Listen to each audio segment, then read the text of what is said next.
राजघाट कालपी में गणेश मूर्ति रखी हुई थी, जहां पर रात्रि जागरण का कार्यक्रम चल रहा था। लगभग रात के 2 बज चुके थे।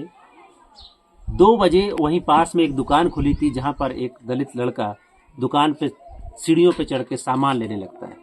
तभी वो दुकानदार इनको लात मार देता है और बोलता है कि साले बसुरा वाले हमारी दुकान पे कैसे चढ़े, और एक आरोपी आता है कुल्हाड़ी से सर पे वार कर देता है। जी हाँ दोस्तों, नमस्कार, मेरा नाम है कुलदीप कुमार। आज हम आपके साथ जिस घटना पे बात कर रहे हैं, ये घटना कालपी राजघाट की है, जहाँ के रहने वाले एक दलित युवक के साथ ये घटना घटी। उसको लेकर के पीड़िता ने एफआईआर दर्ज कराई है। उस एफआईआर की कॉपी हमारे पास है, जिसपे हम बातचीत करेंगे। लेकिन पहले जिस बच्चे के सर पे कुल्हाड़ी मारी गई, जिसकी पिटाई करी गई, जिसको जाति सूचक गालियां दी गई, हम उससे बात करेंगे और घटना की सच्चाई जानेंगे। तो क्या हुआ था? जागरण के समय तो रात हो चुका, 2 बज रहे थे। हम गए तो मसाला लेने, ऊपर चल गए तो उसने लात मार के गाड़ी गलौज करने लगा। उसने सर में कुल्हाड़ी मार दिया हमारी। तो सर में कुल्हाड़ी लगी? हाँ, सर में कुल्हाड़ी, फिर लात घूंसे से मारा, डंडों से मारा, फिर पीछे लग ले गए हमको घसीटते हुए। क्या बोल रहे थे? गाली वाली बता रहे थे, माँ बहन की गाली दे रहे थे। मार दिया हमारे कुल्हाड़ी। तो आप बेहोश होके वहीं गिर गए? बेहोश होकर गिर गए, फिर जी भाग खड़े हुए, फिर हमारे घर वाले गए, हमको उठा के ले गए। तो जब इसको कुल्हाड़ी मारते हैं, उसके बाद इनके सर में चोट आती है और वहां पे जाकर के बेहोशी की हालत में गिर जाते हैं, तब घर वालों को पता चलता है। और इनकी माँ, जिन्होंने इसकी एफआईआर दर्ज कराई, उनसे हम बात करेंगे। आपको कब पता चला? जब वहाँ गए तो 2 बजे रात के, जब हमारे बच्चे और जो बड़े वाले हैं तो हमने पूछा कि वो कहाँ गया छोटा वाला। तो बोले कि पता नहीं किधर गया, अभी यहीं तो था। तो वो कह रहा था गुटखा लेने जा रहे, तो उधर गया तो देखा जाके, तो रोड के थोड़ा आगे जाके पता चला, आगे बढ़ के देखा तो वहाँ देखा तो ये पड़ा था। तभी उठा के लाए। फिर क्या किया?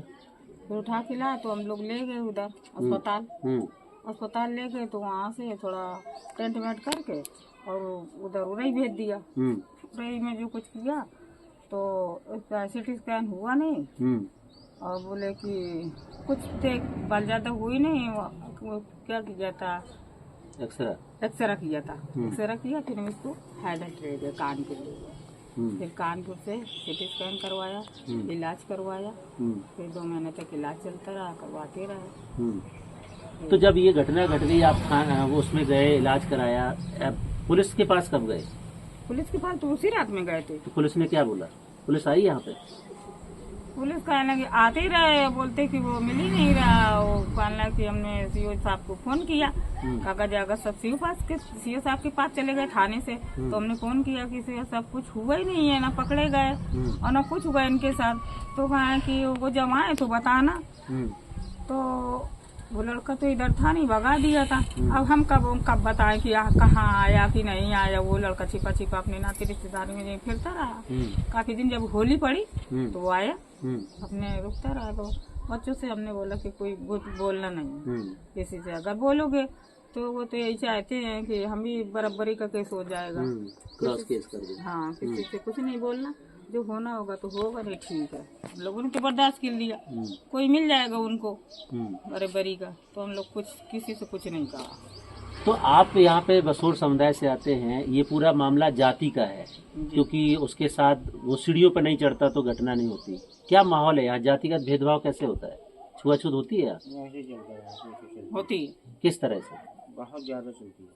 तो आप कौन है? आप थोड़ा बताइए। लड़का है हमारा। अच्छा, लड़का आपका है। किस तरीके का माहौल है? आप इधर आओ सामने। बहुत ज्यादा यहाँ भेदभाव चलता है, जाति बिरादरी का जो है यहाँ जाति का ज्यादातर चलता है। अगर दूध लेने जाओ तो कहते हैं लोटा यहाँ नीचे रख दो, उसी में दूध डाल देते हैं। इतना ज्यादा चलता है। छू नहीं सकते हो किसी को, वर्दा नहीं छू सकते हो किसी का, अपना वो छू लेंगे। इतना ज्यादा भेदभाव जाति चलता है यहाँ। तो इस जातिगत भेदभाव की वजह से, क्योंकि रात में 2 बजे उसको गुटखा खाना था, तो वो दुकान पे चला जाता है। और दुकान पे जब जाते हैं, क्योंकि सीढ़ियाँ चढ़ लिया था, तो उसको धक्का देके गिराते हैं और दूसरा व्यक्ति आकर के कुल्हाड़ी से वार करता है। इस घटना के बाद यहाँ पे पुलिस आई आपके घर पे जांच करने?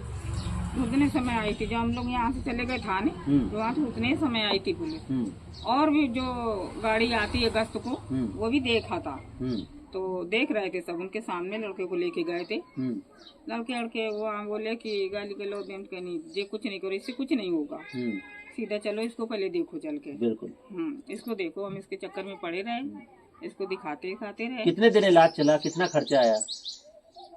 हम लोगों को 2 महीने इलाज चला, उनके 1.5 लाख खर्चा आया। 1.5 लाख खर्चा। हाँ। सरकार से कोई मुआवजा मिला आपको? नहीं, कोई नहीं मिला। तो इस केस में क्योंकि बच्चे को इतना चोट थी कि उनको इलाज कराना इम्पोर्टेंट था, तो 2 महीने तक इलाज करा के लगभग 1 से 1.5 लाख रुपए उन्होंने खर्चा किया है। हमारे पास उनके इलाज के डॉक्यूमेंट भी हैं, जो कानपुर का मेडिकल कॉलेज का पर्चा है, इसमें उनका पूरा इलाज लिखा हुआ है। ये सारे कागज है जिसमें उनका इलाज चला हुआ है। साथ ही साथ उनके केस की FIR है। इस केस की जो FIR दर्ज हुई है, FIR नंबर 300, जहां पर मामला पंजीकृत किया गया है, लेकिन इसमें सिर्फ पुलिस ने 323, 504, 506 SC/ST एक्ट सिर्फ गाली गलौज का मामला डाला है, जबकि पीड़ित के सर पर कुल्हाड़ी से वार किया गया है। उसको लेकर के FIR में कुछ आया नहीं है। अब देखना है कि चार्जशीट में इन्होंने ये चीजें मेंशन करी हैं कि नहीं है, वो तो चार्जशीट देखने के बाद पता चलेगा। फिलहाल अभी क्या स्थिति है? आरोपी कहाँ है? अभी पकड़े गए एक आध बार या नहीं?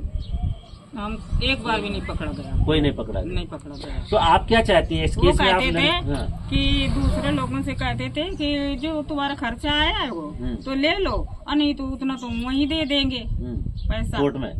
हाँ, पुलिस को दे या थाने में कहीं भी दें। हमारे कोई डायरेक्ट उनसे कोई बात नहीं है। तो आप क्या चाहती हो? अभी केस लड़ोगी या समझौता करोगी?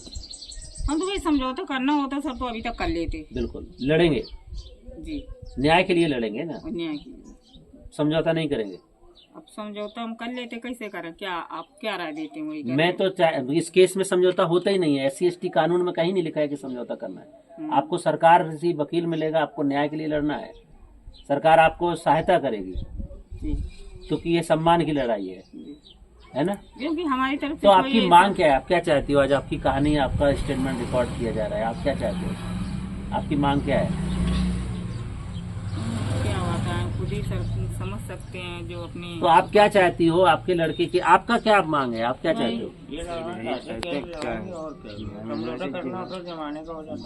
तो निश्चित तौर से वो जिसके साथ जी जो हमारा समझे कि कितना लगा। हम ऐसा नहीं कि ज्यादा बोल दें या ज्यादा मांगना चाहते हैं, हम ऐसे पेट भरने की बात नहीं कहते। जो हमारा समझे वो कर देंगे, दे सकते हैं। और नहीं अभी तक कुछ नहीं मिला तो हमने कोई से तो कुछ कहा नहीं।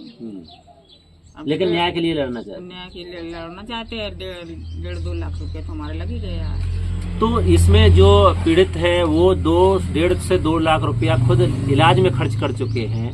सरकार, जबकि SC/ST prevention of atrocity act में जब कोई मुकदमा दर्ज होता है तो उसके 7 दिन के अंदर FIR के मुआवजा मिलने का प्रावधान है, लेकिन अभी तक सरकार से इनको कोई मुआवजा राशि नहीं मिली है, जैसा हमने इन लोगों से पता किया है।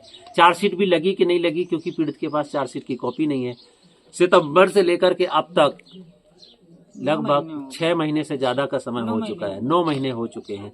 अब तक पीड़ित अपने घर पे न्याय की आस में बैठा है कि हमें न्याय मिलेगा, और उनकी मां खुद कह रही है कि हम कुछ इस तरीके से डिमांड नहीं कर रहे, हमें न्याय चाहिए, क्योंकि ये हमारे साथ अन्याय हुआ है, हमारे साथ ज्यादती हुई है, हमारे साथ उत्पीड़न हुआ है।